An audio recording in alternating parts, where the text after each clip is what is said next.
let me tell you a story. It's sure to be a treat. It's all about a morning on Mulberry Street. It started out quite normal. The crickets sang their song. Most chaps were fast asleep. Their busy week was long. As the sun began to rise and chase the night away, the birds began to chirp and welcome Saturday. Now, Saturday is a day of rest, even if you're not a Jew, or a time to do all the things you haven't had time to do.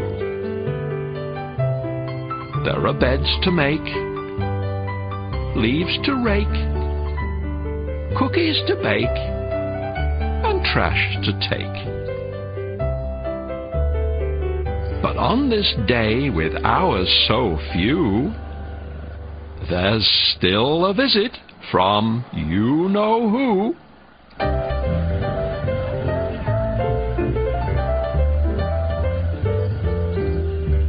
Now, Mulberry Street was well known for its difficult doors to take. No one could place a watchtower, not even a colourful awake. It's not that the people were downright bad. They were just busy with the things that they had.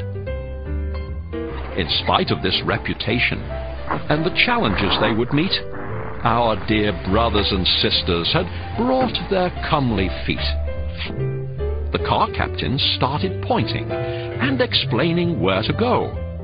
Then they set off as directed, hoping seeds of truth to sow.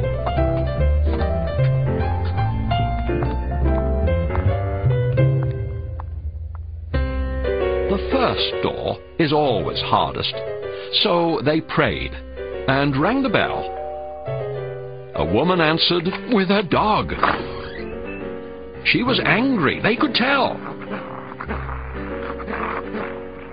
With a mean look upon her face, the door she abruptly did slam.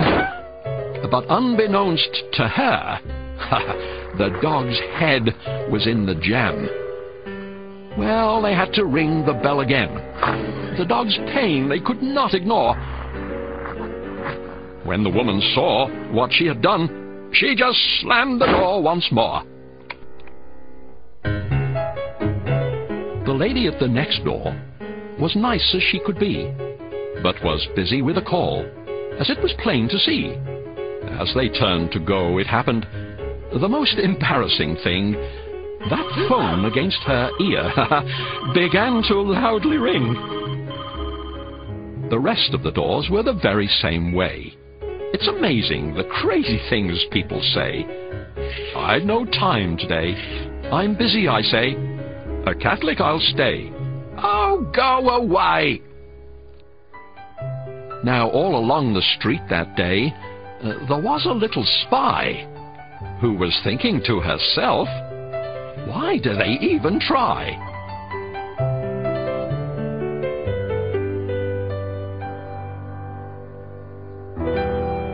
Across the street, the brother had something else to face. There was no one to talk to. Nobody, not a trace.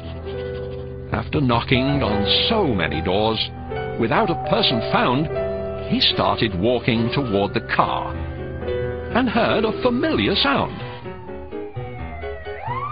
It was a speeding fire truck, blasting down the route.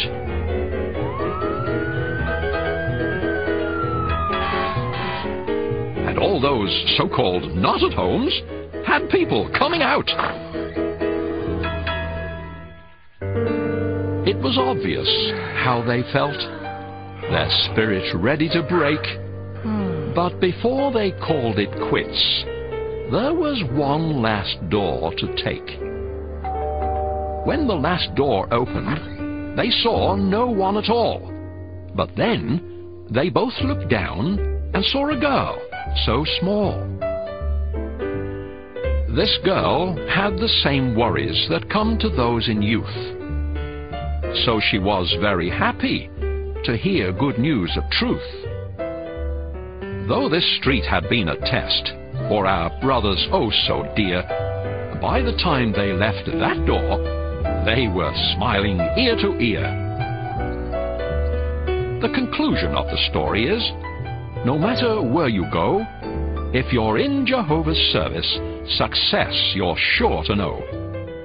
For on this lovely morning, our faithful friends did meet a little plot of fine soil.